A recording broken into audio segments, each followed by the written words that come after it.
Welcome to MathGPT. Today we'll solve a problem involving the elastic compression of a steel bar during collision. A cylindrical steel bar with Young's modulus of 1.7 times 10 to the 11th pascals is dropped from a height of 1.3 meters. The bar has a length of 0.63 meters, radius of 0.55 centimeters, and mass of 1.3 kilograms. Let's solve this step by step. First, we need to find the velocity of the bar just before impact.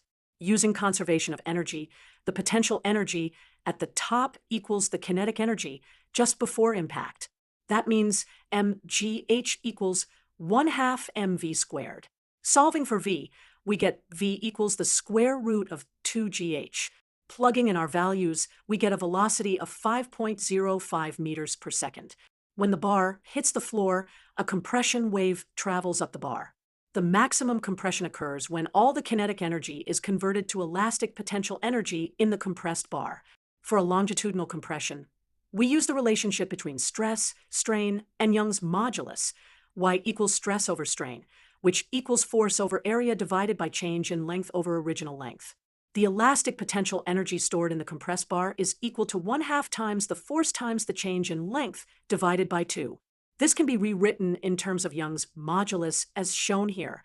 Setting this equal to the kinetic energy, we get this equation. Solving for delta L, we get that the maximum compression equals the square root of mv squared L divided by y times pi, r squared. First, let's calculate the cross-sectional area, which is pi times radius squared.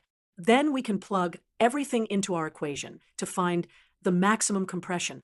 After calculating, we find that the maximum compression of the bar is 0.677 millimeters.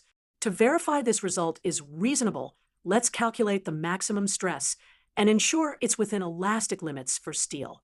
The stress equals Young's modulus times strain, which gives us 1.83 times 10 to the 8th pascals. This is below the yield strength of steel, confirming our elastic assumption was valid. In conclusion, when this steel bar is dropped from 1.3 meters, it will compress by 0.677 millimeters upon impact before bouncing back up.